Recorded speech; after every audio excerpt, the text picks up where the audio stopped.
Bismillahirrahmanirrahim. Baik, kita lanjutkan kajian kita masih membahas Qasasul Anbiya, kisah-kisah para nabi secara ringkas. Kemarin kita sudah bercerita sedikit tentang kisah Nabiullah Idris alaihi salatu wassalam. Dan Idris alaihi salatu wassalam adalah nabi ketiga setelah Adam alaihi salatu wassalam, kemudian Syith, kemudian Idris. Memang tidak ada cerita yang sangat lengkap yang bercerita tentang Idris, baik dalam Al-Quran ataupun hadis-hadis Nabi SAW, tetapi secara global Al-Quran mengisyaratkan tentang kisah Idris. Adapun sunnah Nabi SAW memang tidak ada yang menceritakan secara detail, karena riwayat-riwayat tentang kisah Idris itu kebanyakan Israiliyat, termasuk kisah yang kemarin saya sebutkan bahwa Nabi Idris alaihi salatu wassalam menghendaki usia yang panjang, kemudian naik ke langit keempat, tiba-tiba sampai di sana, kemudian berjumpa dengan malaikat maut dan Allah wafatkan di langit keempat. Ini kisah-kisah Israiliyat. Tetapi kisah yang sahih hanya satu riwayat tentang Nabi Idris ini, yakni kisah tentang Isra dan Mi'raj. Ketika Nabi SAW sampai di langit keempat, maka Nabi SAW berjumpa dengan Idris. Kemudian Idris mengatakan, marhaban bi rajulin salih wa nabiyyin salih. Marhaban bi akhin salih wa nabiyyin salih. Selebihnya tidak ada riwayat yang sahih, karena semua riwayat tentang cerita Idris itu semuanya Israiliyat. Tapi walaupun demikian, Al-Imam Ibnu Katsir rahimahullahu taala memang menyebutkan di dalam kitab-kitab beliau seperti Al-Bidayah wa Nihayah, karena konteksnya sejarah. Jadi beliau sebutkan yang sahih dan juga yang tidak sahih. Taib, kita tahu bahwa Nabi Idris alaihi salatu wassalam adalah nabi dari keturunan Adam alaihi salatu wassalam yang paling dekat. Karena di zaman Idris dia masih berjumpa dengan Nabi Adam, artinya Adam belum meninggal. Dan dia sezaman dengan Nabi Adam alaihi salatu wassalam, karena memang Adam itu diberikan usia yang panjang. Setelah Idris alaihi salatu wassalam meninggal, ada yang mengatakan meninggal di langit keempat, ada yang meninggal dikatakan ulama meninggal di Mesir, dan begitu seterusnya. Tapi yang jelas bahwa dari zaman Nabi Adam alaihi salatu wassalam sampai zaman Idris tidak ada penyimpangan akidah. Artinya manusia itu masih mentauhidkan Allah Subhanahu wa taala. Ya, memang banyak terjadi perbuatan-perbuatan minal kabair, dari dosa-dosa besar seperti pembunuhan, hasad, perzinahan dan begitu seterusnya. Tapi di zaman itu belum ada orang yang menyekutukan Allah Subhanahu wa taala. Dan itu disyaratkan dalam Al-Qur'an. Kana nasu ummatan wahidah. Dahulu umat itu umat yang satu, umat yang mentauhidkan Allah Subhanahu wa taala. Tapi kemudian setelah masa Idris berlalu cukup lama, maka kemudian kaum Adam alaihi salatu wassalam ini mulai menyekutukan Allah Subhanahu wa taala di zaman Nabi Nuh. Disinilah terjadi kesyirikan. Jadi ketika di zaman Nabi Nuh itu ada keluarga saleh yang disebutkan di dalam Al-Quran. Dalam Al-Quran surah Nuh disebutkan bahwa di sana ada orang-orang saleh, dan namanya disebutkan dalam Al-Quran. Allah mengatakan wa qalu la tadharunna alihatakum wa la tadharunna waddan wa la suwa'an wa la yaghutha wa ya'uqa wa nasra. Inilah orang-orang saleh yang digandrungi oleh kaumnya Nabi Nuh. Pertama Wad, kemudian Suwa, kemudian Yaghus, kemudian Ya'uq dan Nasr. Ini satu keluarga. Ya. Bapaknya namanya Wad. Adapun Suwa, Yaghus, Ya'uq, Nasr ini anak-anaknya. Dan mereka adalah orang-orang saleh semuanya, mulai bapak sampai ke anak-anaknya, anak orang-orang saleh. Dan merekalah yang kemudian selalu menyeru manusia kepada kebaikan. Dan ketika itu tidak ada nabi. Sehingga ketika keluarga Wad ini meninggal semuanya, maka kemudian syaitan ada kesempatan untuk menggoda anak-anak Adam. Mulailah dia menjelma sebagai orang saleh, datang kepada kaumnya Wad ini dan mengatakan, sesungguhnya kalian kalau ingin mengenang jasa-jasa mereka, kenapa kalian tidak menggambar mereka, tidak membuat patung mereka, supaya ketika kalian melihat patung mereka itu terangsang dan mengingat bagaimana jasa-jasa keluarga Wad ini. Akhirnya kemudian dibuatlah patung dalam bentuk orang-orang saleh ini. Ada patung yang sedang salat, ada yang patung yang sedang bersedekah. Pokoknya dibuat macam-macam patung yang sedang beribadah, supaya kalau lihat patung sedang salat, ingat kepada perintah keluarga Wad untuk salat, mereka terangsang untuk salat. Ketika melihat patung yang sedang bersedekah, terangsang untuk bersedekah, dan begitu seterusnya. Sampai di sini memang tidak ada kesyirikan. Tapi kemudian ketika generasi pembuat patung ini meninggal dunia, ganti anak-anaknya, maka syaitan datang lagi tuh. Tuh lihat bagaimana syaitan ini menyesatkan anak Adam khutuwat, selangkah demi selangkah. Makanya Allah mengatakan wala tattabi'u khutuwati syaitan. Janganlah kalian mengikuti langkah-langkah syaitan. Datang setan tuh, kemudian membisikkan ke anak-anaknya ini, kenapa kalian tidak memproduksi patung-patung itu? Kalian jauh-jauh dari rumah, datang ke sini hanya melihat patung. Kamu produksi saja banyak-banyak patung itu, jadi nggak usah lagi ke sini. Ya. Kalau patungnya banyak, kalian bisa taruh di rumah-rumah kalian, nggak usah lagi ke sini. Akhirnya diproduksilah patung ini dengan banyak sekali, sehingga tidak ada satu rumah kecuali ada patung-patungnya keluarga Wad ini. Tapi belum disembah. Baru kemudian generasi ketiga nggak tahu apa-apa tuh. Kemudian syaitan datang lagi menjelma manusia dan mengatakan, saya ini hidup di zaman bapak kalian dan di zaman kakek kalian, dan saya tahu maksud mereka membuat patung itu. Mulailah kemudian mereka bertanya-tanya, apa maksudnya? Maka syaitan mengatakan, sesungguhnya maksud daripada bapak dan nenek moyang kalian itu membuat patung-patung itu untuk mendekatkan diri kepada Allah, jadikan perantara. Disinilah terjadi kesyirikan, namanya syirik wasilah. Ini syirik yang pertama. Syirik wasilah, menjadikan Allah itu perantara. Kemudian mereka beralasan karena keluarga Wad ini keluarga orang-orang saleh, sementara mereka itu para pembuat dosa, tidak layak langsung berdoa kepada Allah, sehingga harus memerlukan orang-orang saleh yang dekat dengan Allah.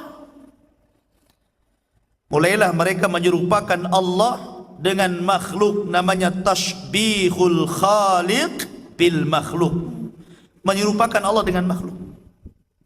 Maknanya apa? Kayak antum kalau datang ke presiden, kan tidak langsung antum datang ke istana, diusir antum, ya. Maka harus ada orang-orang yang dekat dengan presiden lewat ajudannya. Ini menyamakan Allah dengan presiden, ikhwan. Tidak sama. Laisa kamitslihi syai'un wa huwas samiul basir. Maka terjadilah kesyirikan di mana-mana. Mulailah mereka menyembah patung. Dan di sini berhasil syaitan menyesatkan anak-anak Adam dalam bab akidah.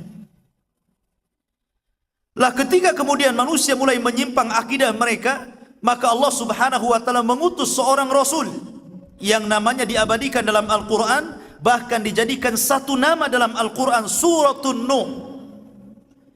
Rasul pertama yang diutus Allah namanya Nuh alaihi salatu wassalam. Ini rasul pertama. Sebelumnya belum ada rasul. Sebelumnya para nabi saja. Idris, Syith, Adam, ini nabi. Dari sinilah Syekh Nasiruddin Al-Albani rahimahullahu ta'ala membuat definisi tentang perbedaan nabi dan rasul. Kata beliau, adapun nabi itu diutus kepada umat yang belum ada penyimpangan dalam bab akidah. Adapun rasul diutus kepada umat yang antara akidah rasul dengan umatnya itu bertentangan. Maka inilah definisi yang didefinisikan oleh Syekh Nasiruddin Al-Albani, dan ini pendapat yang betul. Karena banyak para ulama ketika membedakan nabi dan rasul, ada yang mengatakan nabi itu diutus kepada kaumnya saja, rasul diutus kepada manusia yang banyak. Ada yang mengatakan nabi itu mengikuti syariat sebelumnya, rasul itu mengikuti syariat baru. Tetapi yang jelas bahwa ada kemiripan di antara mereka, bahwa tidak setiap nabi dia rasul, tapi setiap rasul pasti dia nabi. Itu kesimpulannya. Maka kemudian Nuh alaihi salatu wassalam ini digambarkan dalam surah Nuh ini bagaimana dakwahnya. Bagaimana Nuh alaihi salatu wassalam dengan lelah letih berdakwah kepada kaumnya, dan itu menjadi percontohan kepada siapapun yang berdakwah kepada dakwah tauhid. Ini percontohan yang luar biasa. Bagaimana tantangan dakwah Nuh alaihi salatu wassalam ini. Karena dia rasul pertama masalahnya. Dan Allah Subhanahu wa taala berikan usia yang panjang kepada Nuh. Kenapa? Karena Nuh diutus kepada kaum yang keras kepala. Susah untuk diajak berdakwah. Susah untuk diajak kebaikan. Makanya Nuh itu usia dakwahnya saja disebutkan dalam Al-Quran, alfasanatin illa khamsina ama.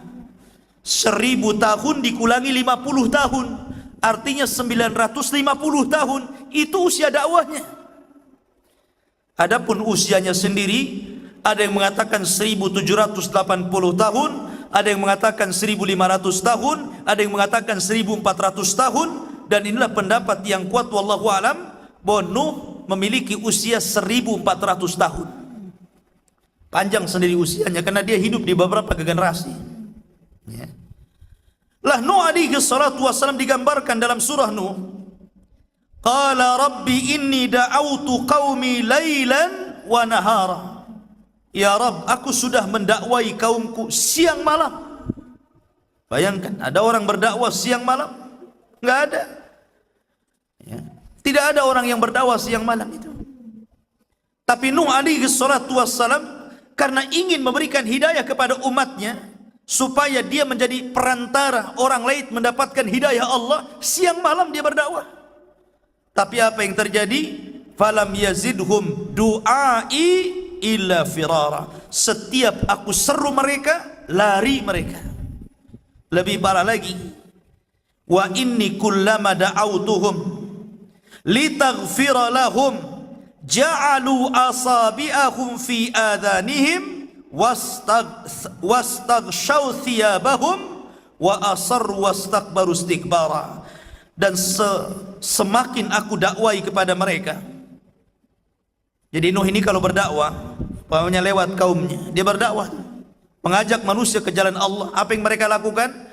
Mereka tutup telinganya dengan telunjuknya begini. Kalau Nuh lagi ceramah begini. Lebih parah lagi, bajunya ditaruh di mukanya. Bajunya ditaruh di mukanya gini, nggak mau nengok Nuh. Coba kalau seandainya antum lagi saya ceramai kayak gitu, wassalam saya kan, pergi saya, ayo ceramah sama antum, ya kan? Orang ceramah begini coba. Bukan itu saja, ditutup tuh mukanya dengan bajunya. Wastaghshaw thiyabahum, dan mereka tetap takabur, sombong. Ma'asyiral muslimin yang dimuliakan Allah Subhanahu wa taala. Tetapi Nuh tidak putus asa di awal dakwanya, terus dia berdakwah. Terus berdakwah. Sampai suatu ketika kaumnya mendengar bagaimana Nuh alaihi salatu wassalam mendakwahkan kepada kaumnya, ya qaumi ibudullaha ma lakum min ilahin ghairu. Wahai kaumku, sembahlah Allah karena tidak ada sesembahan selain Dia. Tapi kaumnya mengatakan, inni akhafu alaik, qala al mala'u min qaumihi inna lanaraka fi dhalalim mubin. Berkata para pembesarnya ini, wahai Nuh, saya tidak melihat kecuali engkau ini sesat. Dari sini ikhwah fidin menjadi sunnatud dakwah, menjadi tabiat dakwah. Siapapun antum ketika mendakwahkan dakwah tauhid, pasti jawabannya ini. Jawabannya apa? Seperti para pembesar kaum Nuh mengatakan, inna lanaraka fi dhalalim mubin. Kami ini tidak melihat engkau wahai Nuh kecuali engkau ini mendakwahkan dakwah sesat. Dan coba saja antum lakukan dakwah tauhid. Antum katakan ini syirik, ini tidak ada contohnya dari Rasul, pasti akan timbul fitnah dan akan timbul ejekan, bahkan mungkin kekerasan. Pasti antum dianggap sesat, ya kan? Mungkin di zaman sekarang antum dianggap Wahabi, antum dianggap teroris, antum dianggap macam-macam cerita. Jadi sifat dakwah tauhid itu sama saja sejak zaman Nabi Nuh sampai hari ini. Memang berat mendakwahkan tauhid ini. Ma'asyiral muslimin yang dimuliakan Allah Subhanahu wa taala. Dari sini ikhwah fillah dimuliakan Allah Subhanahu wa taala, Nuh tidak pernah kecewa dengan dakwahnya. Dia terus mendakwahkan dakwah tauhid. Tapi kaumnya mengatakan, ma hadza illa basyarun mithlukum yuridu an yatafaddala alaikum in huwa illa rajulun bihi junnah. Mereka mengatakan, hei Nuh, engkau kan manusia biasa, sama seperti kami. Engkau ini sengaja biar engkau mendakwai kami itu engkau lebih tinggi dari kami, lebih mulia dari kami. Kalau kami mengikuti anda berarti anda lebih tinggi daripada kami. Kau ini memang agak gila ini. Dikatakan gila gitu kan. Jadi wajar kalau seandainya pendakwah tauhid digila-gilakan, itu wajar. Ma'asyiral muslimin, Nuh alaihi salatu wassalam terus berdakwah walaupun ditentang kaumnya. Sampai suatu ketika Nuh alaihi salatu wassalam sudah capek berdakwah. Bahkan ketika kaumnya kemudian berusaha untuk merayu Nuh alaihi salatu wassalam dengan mengatakan, anu'minu laka wattaba'akal ardhalun. Apakah kami harus beriman kepadamu wahai Nuh, sementara yang mengikuti engkau itu adalah orang-orang rendah? Orang-orang rendah. Sama dengan di zaman Rasul kan? Di zaman Rasul, orang-orang Quraisy ini membujuk Rasul agar agama yang dibawa Rasul itu cukup diikuti orang-orang kaya saja, para pejabat saja. Orang sekelas Bilal, Khobab bin Arad, keluarga Ammar bin Yasir jangan diikutkan.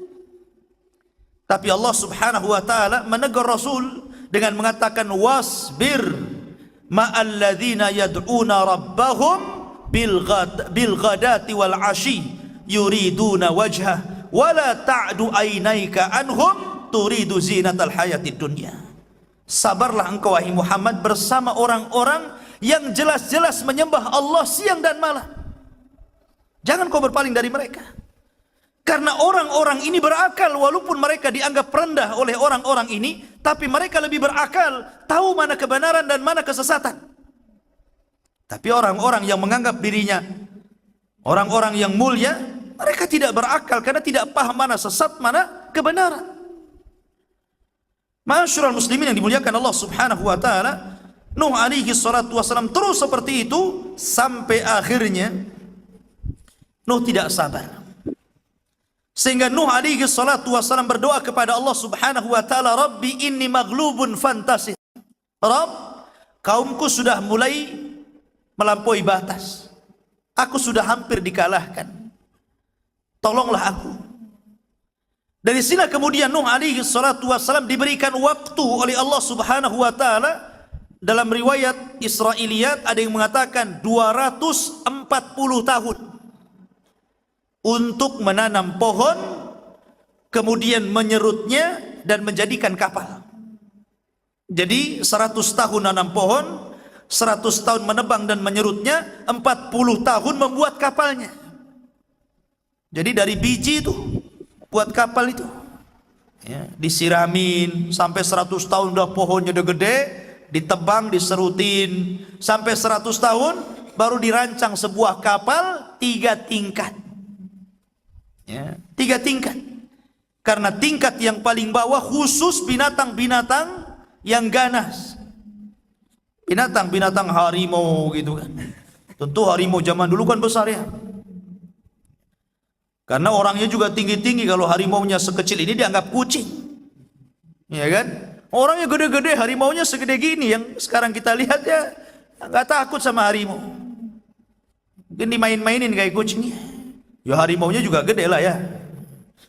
Artinya bahwa di bawah itu digunakan binatang-binatang buas. Baru lantai kedua digunakan untuk manusia dan lantai ketiga digunakan untuk burung-burung. Dirancang seperti itu. Ya. Maka Nuh mulai mengikuti perintah Allah. Ketika Nuh alaihi salatu wassalam mulai membuat kapal, Nuh membuat kapal di tengah padang pasir. Nggak ada lautan, nggak ada sungai. Maka orang-orang mengatakan, oh, ini gila, buat perahu di tengah padang pasir. Akhirnya kemudian, tapi Nuh tidak perlu dengan mereka, tetap saja dia membuat perahu. Sampai akhirnya Allah mengatakan, nanti kalau seandainya azabku sudah kukirim, maka nanti ada tanur. Tanur itu tempat tungku-tungku yang keluar api. Nanti kalau itu tungku-tungku itu keluar api, maka masuklah kalian semuanya, karena disitulah permulaan azab Allah subhanahu wa ta'ala.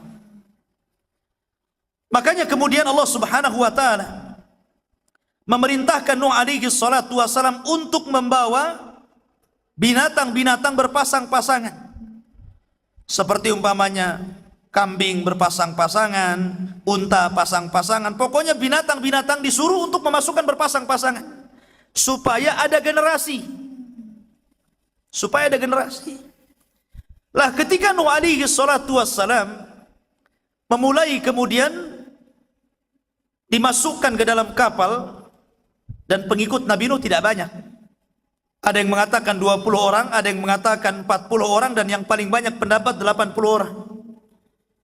Ada yang mengatakan 20 tahun sekali baru dapat pengikut. Luar biasa kan dakwahnya. 20 tahun sekali baru dapat 1 pengikut. Dan ini menunjukkan bahwa keberhasilan orang berdakwah itu bukan karena ramainya orang-orang yang mengikuti, bukan karena sedikitnya pula orang yang mengikuti, tapi suksesnya dakwah itu menyampaikan kebenaran. Soal orang ikut tidak, itu terserah dia. Karena kita ini sebagai dai hanya menyambungkan hidayah Allah kepada mereka.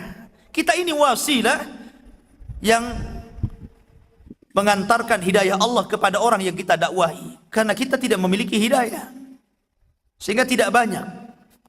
Ya, walaupun sekarang ada dai yang ribuan gitu kan, bukan hanya di dunia nyata, sampai kepada dunia maya gitu kan. Bukan berarti menunjukkan bahwa dakwahnya benar, tidak. Karena dakwah benar itu ketika menyampaikan tauhid. Itulah dakwah yang hak. Makanya ketika Rasul dikisahkan dalam sebuah riwayat, beliau pernah dimimpikan berada di padang mahsyar. Kemudian melihat ke arah kiri ada kaum yang sangat banyak. Kemudian Rasul mengatakan, fadhanantu annahum ummati, aku sangka itu umatku. Kata malaikat, bukan, itu umatnya Musa. Kemudian Rasul mengarah lagi ke arah kanan, dilihatnya ada umat yang lebih banyak daripada Musa. Maka malaikat mengatakan, nah itu baru umatmu. kemudian malaikat mengatakan dari umatmu ada 70.000 yang masuk surga tanpa hisab dan azab. Kemudian dalam riwayat itu disebutkan, aku melihat Nabi yang hanya pengikutnya 2, bahkan sama sekali ada Nabi yang tidak punya pengikut. Apa kita katakan gagal dakwahnya? Tidak. Mereka sudah menyampaikan kebenaran, tapi hidayah milik Allah. Ya. Ma'asyiral muslimin dimuliakan Allah Subhanahu wa taala, maka ketika semua sudah masuk ke dalam perahu, maka Allah datangkan azabnya, tufan. Ya. Allah gabungkan faltaqal ma ala amrin qad qudir, artinya Allah turunkan hujan berhari-hari, kemudian Allah pancarkan air dari dalam perut bumi. Jadi digabungkan tuh air langit dengan air bumi tuh. Kemudian menjadi sebuah tsunami besar yang ditiup oleh angin, tufan. Nuh ini punya 4 anak. Pertama Yam, atau Israiliyat menyebutnya Kan'an. Kemudian Syam, kemudian Ham, kemudian Yafis. Ini putra-putra Nuh. Dari putra-putra Nuh ini yang beriman 3, Syam, Ham, dan Yafis. Yang kafir 1, ikut ibunya kafir, namanya Yam, atau disebut atau dikenal dengan Kan'an. Kan'an ini yang ngikutin ibunya. Makanya Allah Subhanahu wa taala menyebutkan, wa dharaballahu mathalan lilladzina kafaru imra'ata Nuhin wa imra'ata Lut. Dan Allah mempermisalkan kepada orang-orang kafir 2 wanita kafir. Padahal dua-dua wanita ini adalah istri dari hamba-hamba Allah yang soleh. Dua-duanya istri Nabi. Ya kan? 1 istrinya Nuh dan 1 istrinya Lut. Keduanya kafir. Dan kedua-duanya diadab Allah Subhanahu wa ta'ala. Dan kedua-duanya masuk ke dalam neraka dan dikekalkan di dalamnya. Yam ini ikut ibunya. Tapi seorang bapak ikhwan tidak mau anaknya celaka. Bagaimanapun tetap seorang bapak masih ada perasaan sayang kepada anaknya. Ketika mulai banjir tuh, ya, maka orang-orang berusaha naik ke tempat yang tinggi, tapi air itu mengejar mereka. Makanya Nuh mengatakan, irkam ma'ana, naik ke perahu.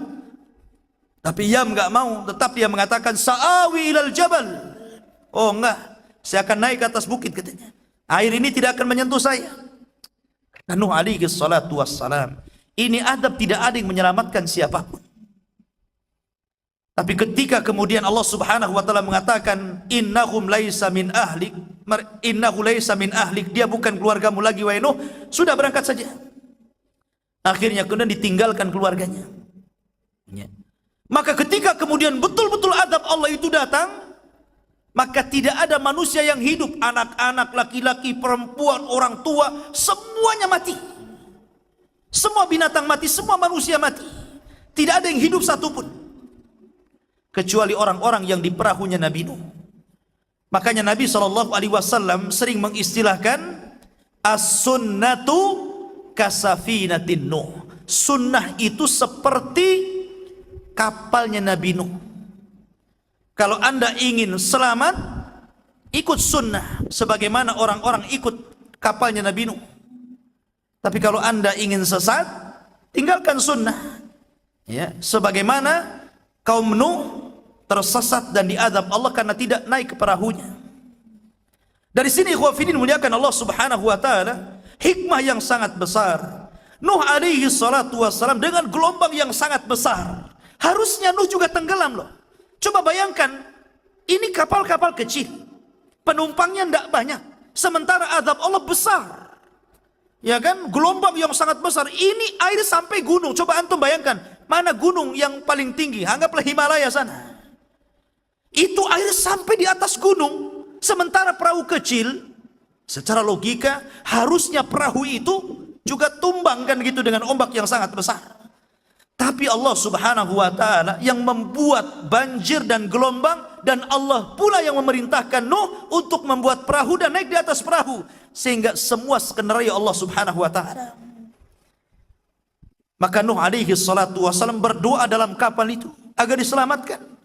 Ya, maka Allah mengatakan fa anjainahu wa ahlahu minal karbil azim. Kami selamatkan Nuh dan keluarganya dari azab yang sangat luar biasa ini, yang sangat besar. Masyarul muslimin yang dimuliakan Allah Subhanahu wa taala, ada kisah-kisah khurafat Israiliyah.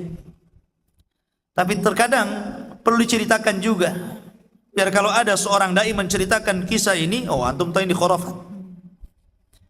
Jadi selama kapalnya Nabi Nuh ini berada di atas gelombang, rupanya dalam kapal itu ada tikus.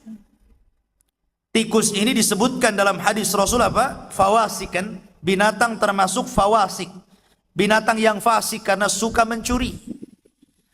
Tikus kan banyak jenisnya ya, ada tikus gede, tikus got, gitu kan? Ada curut, ada apalah kan begitu. Dan tikus itu suka nyuri biasanya, gerogoti makanan tengah malam. Itulah kerjanya tikus. Makanya salah satu binatang yang boleh dibunuh adalah tikus. Antum jangan melihara tikus. Ustadz, putih bagus, hamster katanya. Nggak ada, mau hitam, mau putih, mau kuning, bunuh. Apain antum melihara binatang yang disuruh dibunuh? Aneh orang sekarang ini. Ada binatang suruh dibunuh, contoh ular, dipelihara, tidur sama ular. Enggak gila dia kan gitu. Nabi suruh bunuh, dia pelihara pula. Jadi tikus ini suka nyuri. Jadi makanan yang di dalam kapal itu, ya kan, itu dihabisi sama tikus saja. Sementara Nuh tidak tahu sampai kapan kapal itu akan bersandar. Artinya sampai kapan banjir itu akan surut. Maka Nuh alaihi salatu wassalam berdoa supaya tikus ini tidak nyuri lagi. Maka Allah mengilhamkan kepada harimau untuk bersin keluar dari telinganya kucing, dari hidungnya kucing. Haci, keluar kucing. Tommy and Jerry. Ya. Akhirnya kejar-kejaran lah dalam perahu itu kan, tikus sama kucing. Akhirnya nggak berani lagi itu, tikus nyuri. Ini kisah khurafat Israiliyat, nggak usah diceritakan. Karena masyarakat kita ini kalau diceritakan begini langsung percaya saja. Apalagi cerita orang Syiah ya, orang Syiah itu kan pandai khurafat. Bahwa Ali ini selalu mengeluarkan cairan madhi. Kata Ali radhiyallahu an, kuntu rajulan madzaan. Aku ini seorang laki-laki yang suka mengeluarkan air madhi. Maka kemudian karena kedudukanku dengan Rasul ini sangat dekat, aku ini kan suami daripada putrinya, malu kalau aku bertanya tentang ini kepada Rasul. Akhirnya kemudian dia meminta Miqdad ibn Aswad untuk bertanya kepada Rasul tentang apa yang dialami Ali. Dan antum tahu perbedaan madhi, wadhi, mani, ya kan? Kalau wadhi, antum capek kencing keluar kental, itu namanya wadhi. Capek kencing kok ada cairan kental, namanya wadhi. Kalau orang kemudian menghayal ingin melakukan hubungan seksual, atau seorang suami baru mulai muqaddimah untuk melakukan hubungan, sudah terangsang kemudian keluar cairan kental, itu namanya madhi. Kalau mani antum paling paham, nggak usah diceritain ya. Jadi madhi ini seolah-olah apa? Cairan yang keluar karena menghayal untuk melakukan hubungan, itu namanya madhi. Hadis ini sahih ya. Cuman dibuat khurafat sama orang Syiah. Dikatakan apa? Lihat bagaimana Ali itu luar biasa memiliki apa? Nafsu terhadap wanita. Nafsu seksualnya itu tinggi sekali. Sampai-sampai Fatimah kewalahan katanya. Rupanya Fatimah ini melapor kepada Rasul. Ini cerita khurafatnya nih. Ya Rasulullah, aku sudah tidak tahan melayani suamiku. Kata Nabi SAW, ya karena Ali itu aku berikan 1 tongkat. Makanya kemudian kalau ada jamu ya, dan itu untuk kuat, biasanya mereknya apa? Tongkat Ali kan? Itu khurafatnya Syiah tuh. Ya. Akhirnya kemudian Fatimah mengatakan, lah kalau Ali dikasih tongkat, kasih juga lah saya katanya. Maka oleh Rasul dikasihlah rumput. Antum tahu rumput? Ya, dikasih rumput nih katanya. Jadilah rumput Fatimah, kacek Fatimah katanya. Ini khayalan orang Syiah coba. Alasannya apa? Karena Ali ini keluar Nabi. Hadis ini sahih. Kenapa udah dibawa khurafat ceritanya? Gitu kan? Lah jadi banyak kisah-kisah khurafat nggak perlu didengarkan. Kita ini mengacu kepada riwayat-riwayat yang sahih saja. Jadi intinya bahwa Nuh alaihi salatu wassalam kemudian disurutkan dan bersandar di mana? Nuh bersandar di Irak. Di satu bukit namanya Judi, di sini Allah selamatkan Nuh alaihi salatu wassalam, dan dari keturunan Nuh ini baru lahirlah umat manusia. Dari keturunan Syam, Ham dan Yafis, maka lahirlah keturunan manusia. Makanya Nuh disebut Abul Bashari Tsani, bapak manusia kedua. Kalau Adam bapak manusia pertama, kalau Nuh bapak manusia kedua. Kenapa? Karena tidak ada manusia kecuali dari keturunan 3 putra Nuh setelah dihancurkan oleh tufan.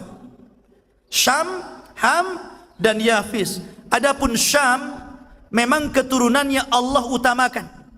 Dari keturunan Syam ini lahirlah para nabi dan rasul, dan mereka bangsa Arab. Ya. Adapun dari Ham, ya, Ham ini mereka lari ke daerah-daerah yang berkulit hitam. Ya, yang berkulit hitam, daerah-daerah Oman, kemudian Somalia, daerah sana lah ya. Ya, orang-orang yang hitam-hitam. Itu keturunan Syam. Ya.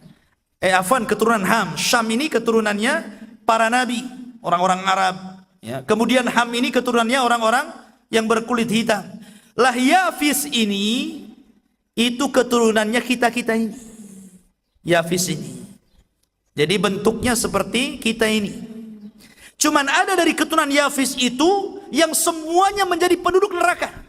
Semuanya jadi penduduk neraka dari keturunan Yafis itu. Jadi kan keturunan Yafis ini banyak. Ya. Tapi ada 2 keturunan Yafis itu semua keturunannya masuk neraka, dan jumlah mereka jauh lebih banyak dibandingkan jumlah kita. Siapa? Ya'juj dan Ma'juj, keturunan Yafis. Karena jumlah Ya'juj dan Ma'juj itu 999 dari mereka, 1 dari kita. Jadi 1 banding 999. Kan banyak kan? Ya, makanya mereka itu kalau muncul kata Rasul tidak bisa diperangi, tidak bisa dibunuh. Gimana bisa diperangi? Jumlah mereka banyak. Antum aja dikeroyok 10 orang mati. Gimana antum dikeroyok 999? Mana antum lawannya? Ya kan? Makanya ketika Ya'juj dan Ma'juj kemudian diadab oleh Allah dengan dikirimnya dud. Dud ini belatung, ya. Kemudian masuk di ubun-ubunnya. 1 mati. Kayak kita matikan gardu listrik, semua padam. Jadi 1 mati semua, gitu kan? Bagaimana Allah mengadab Ya'juj dan Ma'juj ini? Maka setiap 1 jengkal di bumi semua ada bangkainya. Sampai-sampai Nabi Isa alaihi salatu wasallam berdoa macam mana cara membersihkan bangkainya ini? Banyak kali, ya. Makanya kemudian berdoa, Allah mengirim burung yang sebesar unta dan mengangkut jasad-jasadnya dilempar ke lautan. Kemudian itu pun belum bersih. Masih ada sisa-sisa bangkainya. Kemudian Allah subhanahu wa ta'ala turunkan hujan, akhirnya membersihkan dan kembali tanah itu subur. Inilah diantara secara ringkas kisah Nabi Nuh alaihi salatu wassalam. Subhanakallah bihamdika asyhadu an la ilaha illa anta astaghfiruka wa atubu ilaik. Allah ta'ala alam. Assalamualaikum warahmatullahi wabarakatuh.